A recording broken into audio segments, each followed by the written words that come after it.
नमस्कार, कसे आहात तुम्ही सगळे? तर प्रत्येक व्हिडिओच्या खाली एक कमेंट असते की घर एवढं कसं काय स्वच्छ आणि कसं काय सगळं नीट ठेवते, किचनमध्ये प्रत्येक गोष्ट जागेवरती कशी काय असते. तर या सगळ्या प्रश्नांची मी आज तुमच्यासोबत उत्तरं देणार आहेत की आपण आपलं किचन कसं व्यवस्थित ठेवू शकतो. काय गोष्टी आहेत ज्या मी माझ्या किचनमध्ये कंटिन्युअसली फॉलो करत असते. तर चला आजच्या या व्हिडिओला सुरुवात करूया. आणि हो, हे करता करता बऱ्याच काही काही गोष्टी ज्या आहेत त्या छोट्या छोट्या ज्या टिप्स आहेत त्या आपल्याला नक्की आपल्या किचनमध्ये डेली रुटीनमध्ये फॉलो करायच्या आहेत. जसं की दूध वगैरे तापवण्यासाठी आहे ना, मी जनरली मोठे असे पातेले वापरत नाहीत. हे असे उभे जे आहेत तुम्ही कुकर जास्तीत जास्त यूज करू शकता. तर हे असे उभे पातेले ठेवायचं कारण म्हणजे फ्रीजमध्ये ठेवताना आपण तसंच जरी ते ठेवलं तरी फ्रीजमध्ये जास्त जागा घेत नाही आणि ओट्यावरती जरी ठेवलं तरी खूप जास्त असं क्लटर्ड वाटत नाही. आणि मी जे काही पॅकेट्सचं दूध असतं ना, मी सगळं काही तापवून ठेवत नाही. तर हे जे कच्चं दूध आहे ना, ते देखील मी अशा किटलीमध्ये काढून ठेवते. किटलीमध्ये काढून ठेवायचं कारण म्हणजे अशी बरीच आपली भांडी असतात की जी आपण फक्त शोकेससाठी ठेवतो, पण ती मात्र वापरायला काढली ना तर खरंच खूप छान दिसतं. तर याच्यात देखील मला बऱ्याच वेळेस कमेंट येत होत्या. तर म्हटलं चला आजच्या या व्हिडिओमध्ये याची लिंक देखील मी तुम्हाला प्रॉडक्ट सगळे काही जे आहेत ते टॅग करत. तर मला असं वाटतं की जे काही वस्तू आपण किचनसाठी घेतो ना, त्या फक्त शोकेसमधून न ठेवता आपण त्या वापरात काढल्या ना तर खरंच आपल्याला देखील छान वाटतं. या सगळ्या ज्या गोष्टी आहेत ना, ह्या आपल्याला आपल्या डेली रुटीनमध्ये जर बदलल्या ना आपण आपल्या किचनमधल्या, तर आपल्या किचनमधलं भरपूर काम कमी होतं. तसंच जेव्हा पण मी भांडी जी आहेत ती लावायच्या आधी जर तुम्हाला वाटत असेल की तुमची भांडी ओली आहेत, तर तुम्ही त्याला व्यवस्थित पुसून तुमच्या रॅकमध्ये, तुमच्या ट्रॉल्यांमध्ये व्यवस्थित भरून ठेवा. आणि हे जर काम आपण डेली आपल्या रुटीनमध्ये ठेवलं ना, तर आपल्याला खूप जास्त या गोष्टींचा कंटाळा येत नाही. आणि हो, जेव्हा पण आपण ह्या गोष्टी ठेवतो तेव्हा व्यवस्थित असा टाईम घेऊन या सगळ्या गोष्टी ठेवल्या पाहिजेत. तरच ते किचन आहे ना, ते स्वच्छ आणि व्यवस्थित दिसतं. जसं की जेव्हा पण माझे जे चमचे आहेत, मी जेव्हा भांडे याच्यामध्ये ठेवते ट्रॉलीमध्ये कटलरी, तर ती सगळी कटलरी आहे ना, मी जेव्हा ती ठेवत असते ना, तेव्हाच मी व्यवस्थित अशी ऑर्गनाइज्ड राहील अशीच ठेवते. आणि हा कटलरीचा जो ट्रे आहे ना, तो खरंच खूप महत्त्वाचा आहे. तुमच्याकडे असा नसेल तर तुम्ही बास्केट्स देखील यूज करू शकता. खूप छान असे बास्केट्स आहेत, उभे मिळतात, स्क्वेअर शेपमध्ये मिळतात, असे प्रत्येक शेपमध्ये आजकाल बास्केट्स मिळतात. ते तुम्ही तुमच्या एका कॅबिनेटमध्ये ठेवू शकता. ह्या बऱ्याच काही काही छोट्या छोट्या गोष्टी आहेत की ज्या मी माझ्या डेली रुटीनमध्ये फॉलो करते. भांडी मांडायचं म्हणजे नुसतंच ते त्या जागेवरती ठेवायचं असं नसतं. ते एक टास्क असतं आणि ते जर आपण आपल्या डेली रुटीनमध्ये चेंज ठेवला किंवा ते काम जर आपण व्यवस्थित केलं ना, तर ते इतकं म्हणजे आपल्याला देखील किचनमध्ये आहे ना परत यायला आणि काम करायला बरं वाटतं. तसंच रोजच्या वापरातले आपले जे काही भांडी आहेत, जसं की ग्लास, वाट्या, तांब्या, चमचे, हे सगळं काही आपण व्यवस्थित आणि इझिली आपल्याला जितकं ॲक्सेसिबल होईल असं ठेवलं ना, तर ते वापरायला देखील इझी होतं आणि परत देखील आपल्याला ठेवायचं असेल तर ते इझी होऊन जातं. तर तसंच मी किचन काउंटरटॉपच्या जवळचे जे काही कॅबिनेट्स आहेत ना, तिथेच या सगळ्या गोष्टी ठेवलेल्या आहेत. मिक्सरची भांडी म्हणा, त्याची झाकणं म्हणा, हे जेव्हाच्या तेव्हा आपण जर जागेवरती ठेवलं तर आपल्याला परत दुसऱ्या टायमाला ते शोधायची गरज पडत नाही. त्यानंतर किचन काउंटरटॉपच्या खालचाच जो कॅबिनेट आहे ना, तिथे मी सगळी जी काही माझी रोजच्या वापरातली भांडी आहेत, की आपली स्टेनलेस स्टीलची आहेत किंवा पितळेची आहेत, त्या सगळ्या भांड्यांना मी इथे ठेवते. आणि बघा, जेव्हा पण ते वापरायला इझी पडतील अशाच पद्धतीने ठेवलेलं आहे. जसं की सगळ्या कढया एका साईडला, सगळ्या ज्या चाळण्या आहेत त्या एक साईडला आणि सगळी जी काही पातेली आहेत ना, ती सगळी तुम्हाला एका जागेवरती दिसतील. म्हणजे सकाळी उठल्यानंतर परत ह्या गोष्टी इकडे-तिकडे न कुठेही शोधता आपल्याला फक्त एका कॅबिनेटमधून या सगळ्या गोष्टी वापरता येतील. सो अशा पद्धतीने मी ठेवायचा प्रयत्न करते आणि हे मी माझं डेली रुटीनमध्ये असतं. सकाळी आणि संध्याकाळी जी काही भांडी माझी डिशवॉशरमध्ये निघतात, ती सगळी काही मी इथे व्यवस्थित अशी मांडून घेते. जरी तुमच्याकडे हेल्पर येत असेल, तरी संध्याकाळी सगळी भांडी व्यवस्थित पुसून तुम्ही व्यवस्थित जागेवरती मांडून ठेवली ना, तर ते काम खरंच खूप कमी होतं. किंवा आपण विचार करतो, की अरे ही भांडी तर संध्याकाळी लागणार आहेत, तर ही कशाला मांडून ठेवायची, तसं नाही आहे. त्याची एक पर्टिक्युलर जागा आपल्या किचनच्या कॅबिनेटमध्ये फिक्स व्हावी, त्यासाठी हे गरजेचं असतं. नाहीतर आपण काय करतो, किचनमध्ये बरीच भांडी नवीन-नवीन घेऊन येतो आणि मग त्याला नंतर काही दिवसांनी किचनमध्ये जागा राहत नाही. सो तसं न करता प्रत्येक वस्तूची एक जागा फिक्स असायला पाहिजे असं मला वाटतं. जसं की माझा हा जो एक कॅबिनेट आहे, तिथे स्पृहा आदल्या दिवशी खूप वेळ खेळत होती, त्याच्यामुळे सगळी भांडी अस्ताव्यस्त झाली होती. तर हा जो पूर्ण पर्टिक्युलर कॅबिनेट आहे ना, तो मी माझ्या सगळ्या कढयांना, म्हणजे जे काही माझे फ्राय पॅन, कढई आहेत, ज्याला लिड्स आहेत, त्यासाठी ठेवला होता. पण इथे देखील आता बरीच जागा तुम्ही बघू शकताय, कॅबिनेटमध्ये खूप साऱ्या कढया एकत्र झाल्या होत्या. तर म्हटलं चला माझ्या काही ज्या आहेत कढया त्या मला डेली वापरात आहेत त्याच मी इथे ठेवेन, आणि ज्या काही मी खूप कमी वापरते अशा ज्या कढया आहेत त्या मी त्यांची जागा बदलते आणि त्यांना व्यवस्थित अशी वेगळी जागा करते. तर तशा पद्धतीने आता इथे एकामध्ये एक टाकून कढया ठेवलेल्या आहेत आणि त्याचे जे लीड्स आहेत ते साईडला मी उभे करून ठेवलेले आहेत, ज्याच्यामुळे ना बघा काढायला देखील इझी पडतं आहे आणि कॅबिनेटमध्ये आहे ना सगळं काही व्यवस्थित ऑर्गनाईज झालेलं आहे. तसंच एक जी कढई होती ना ती मी नेहमी वापरत नाही आहे, कारण त्याला आहेत ना काही स्क्रॅच पडलेले आहेत आणि आपल्याला वाटतं की एखादी चांगली जी वस्तू आहे ना ती छान राहावी. तर म्हटलं चला हा कॅबिनेटचा हा जो सेक्शन आहे ना हा रिकामा झाला होता, तर तिथे मी ज्या काही गोष्टी मी कधीतरी वापरते त्या तिथे म्हटलं चला इथे आपण ठेवून घेऊया. सो तशा पद्धतीने ठेवलेलं आहे. त्यानंतर सगळ्यात महत्त्वाचं म्हणजे आपले मसाले.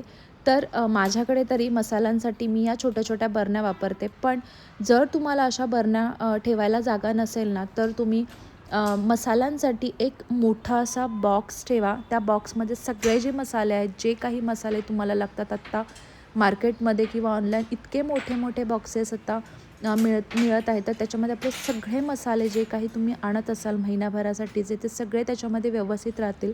आणि त्याला पर्टिक्युलर असं झाकण हवं आहे, नाहीतर जनरली मसाले आपले बरेच दिवस घरामध्ये राहतात आणि मग ते खराब होऊ शकतात. सो त्यासाठी पर्टिक्युलर असे एअरटाईट प्लास्टिकचे डब्बे तुम्ही वापरू शकता. जर तुम्हाला देखील असे बरण्यांचं म्हणजे माझ्यासारखा शौक असेल तर तुम्ही अशा बरण्यांमध्ये देखील तुमचे जे मसाले आहेत ते तुम्ही ठेवू शकता. जनरली तुम्ही प्रेफर करा की काचेच्या बरण्या घ्याल, कारण त्याच्यामध्ये मसाले जे आहेत ते बिलकुल खराब होत नाहीत, व्यवस्थित राहतात. एअरटाईट झाकणाचे घ्या की जे त्याच्यामध्ये मसाले जे आहेत ते खराब होणार नाहीत. सो अशा पद्धतीने माझ्या गॅसच्या जवळचे जे हे उभे 2 कॅबिनेट्स आहेत ना त्याच्यामध्ये मी माझे सगळे जे मसाले आहेत ते स्टोअर करून ठेवते, जे की मला काम करताना आहे ना जवळ आणि इझिली ॲक्सेसिबल होतात. आपल्या किचनमधले जे काही कॅबिनेट्स दिलेले असतात ना, ते प्रत्येक गोष्ट व्यवस्थित मेंटेन राहावी त्याच्यासाठी जर आपण यूज केली परफेक्टली, तर खरंच त्या सगळ्या वस्तू व्यवस्थित मेंटेन राहतात. जसं की हा पूर्ण सेक्शन आहे ना, तो मी माझ्या सगळ्या अप्लायन्सेससाठी म्हणजे मिक्सरसाठी वगैरे ठेवलेला आहे. एका ताईंची सारखी कमेंट येते की मिक्सर तुमचा कोणता आहे? तर माझा हा जो मिक्सर आहे ना, तो फिलिप्सचा फूड प्रोसेसर आहे, की जो मी 1 वर्ष झालं यूज करते. एकदम परफेक्टली वर्क करतो. तर त्याच्या बरेच ॲसेसरीज आहेत, म्हणजे ज्यूस वगैरे मी जास्त काही बनवत नाही. सो त्या सगळ्या गोष्टींसाठी मी हे बास्केट्स यूज करते आणि बघा प्रत्येक बास्केट हे पर्टिक्युलर गोष्टीसाठी मी डेडिकेट करून ठेवलेलं आहे. तर बघा इथे ही जी भांडी आहेत ना, जी मिक्सरची आहेत, ती सगळी काही तुम्हाला एका सेक्शनमध्ये दिसतील आणि त्याच्या ज्या ॲसेसरीज आहेत, त्या मी इथे एका बास्केटमध्ये ठेवलेल्या आहेत. तर अशा पद्धतीने बास्केटचा मी जनरली माझ्या किचनमध्ये यूज करते. आणि हो, हे बास्केट्स खूप जास्त असे कॉस्टली नाही आहेत, अफोर्डेबल असे आहेत आणि बघा सगळ्या काही गोष्टी व्यवस्थित राहतात. हा जो हँड ब्लेंडर आहे तो मी माझ्या जे लोणी आपण बनवतो, तूप बनवतो त्याच्यासाठी वापरतो, तर ती देखील इथेच मी स्टोअर करून ठेवलेल्या आहेत. हे जे 2 मिक्सर्स आहेत ते मी यूज करते आणि त्यासोबतच त्याची जी डेली वापरातली जे काही भांडी आहेत, जसे की हे 2 आपले मिक्सरची भांडी जी आपल्याला सारखी लागत असतात, तर ती मी इथे या मिक्सरसोबतच ठेवून देते. तर बघा एक हा जो पूर्ण सेक्शन आहे ना, हा पूर्ण अप्लायन्सेससाठी डेडिकेट झालेला आहे.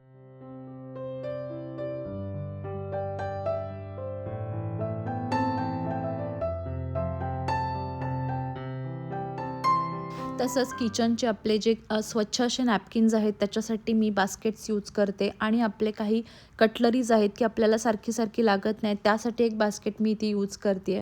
तर बघा या छोट्या-छोट्या गोष्टी ज्या आहेत ना, त्या आपल्या किचनमध्ये लाईफटाईम लागणाऱ्या आहेत. सो त्या गोष्टींमध्ये इन्व्हेस्ट करणं खरंच खूप चांगलं आहे. आपल्याला देखील किचनमध्ये काम करायला वेगळं पडतं आणि बघा ह्या सगळ्या गोष्टी जितक्या ऑर्गनाइज्ड राहतात ना, तितकं ते किचन देखील आपलं इतकं स्वच्छ दिसून जातं. तर ह्याचा एक मी तुम्हाला क्विक व्ह्यू देखील देते, की कशा माझे कॅबिनेट्स जे आहेत ते दिसत आहेत. तर बघा या छोट्या-छोट्या गोष्टी जर आपण फॉलो केल्या, तर आपलं किचन देखील स्वच्छ राहतं. आपल्याला काम करायची देखील तशीच इच्छा राहते. आणि हो, हे माझं जे काही मी आज तुमच्यासोबत रुटीन शेअर केलेलं आहे, ते सगळं काही माझं दुपारचं आहे आणि एक 10 मिनटं आपल्याला लागतात ह्या सगळ्या गोष्टी फॉलो करायला.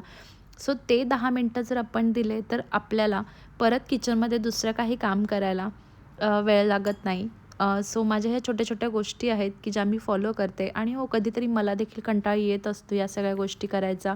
तर कधी देखील माझं पण किचन पसारा असतो, कचरा असतो. पण ते तर म्हणजे ठीक आहे, होत असतं सगळ्यांच्याच घरामध्ये अशी कंडिशन आहेत. मुलं लहान असल्यावरती तर कधीतरी मुलांचे जे टँट्रम्स आहेत ते सहन करायला लागतात, तेव्हा काही काम होत नाही.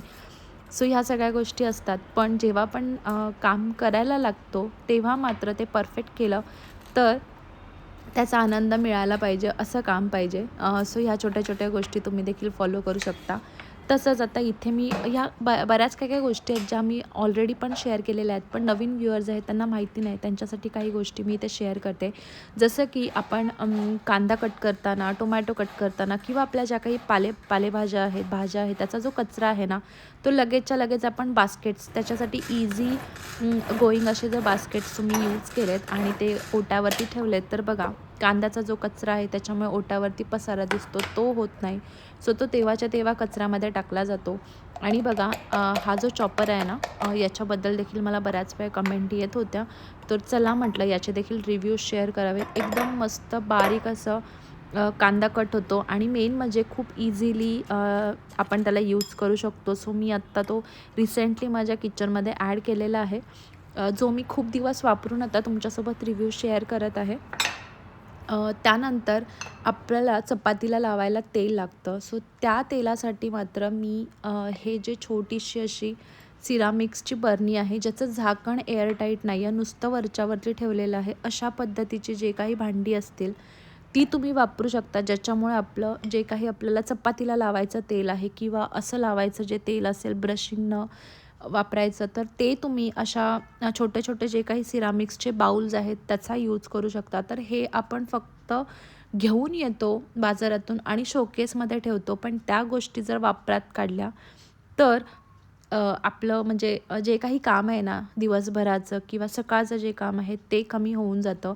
सो याच्यामध्ये जरी तेल राहिलं तरी दुसऱ्या दिवशी आपण वापरू शकतो. कमीत कमीत जेवढं लागेल तेवढं तेल आपण याच्यामध्ये काढून घेऊ शकतो. जसंच रोजच्या रोज चपातीसाठी तेल लागतं, तसंच आपल्याला चपातीला पीठ लावायला देखील लागतं. सो त्यासाठी देखील तुम्ही असा चपटा एखादा डबा यूज केलात, तर त्याच्याने देखील आपलं जे काम आहे म्हणजे चपातीला पीठ लावायचं, जे पीठ काढायचं आपल्याला आपण वाटीमध्ये काढतो आणि परत ते पीठ कुठेतरी उघडं राहतं. तसं न करता एखादा चपटा डबा त्याच्यासाठी एक पर्टिक्युलर डेडिकेट करून ठेवा आणि तो जवळच असा कुठल्यातरी कॅबिनेटमध्ये ठेवून द्या, ज्याच्यामुळे आपला किचनमधला जो ओट्यावरचा जो पसारा आहे तो कमी होईल.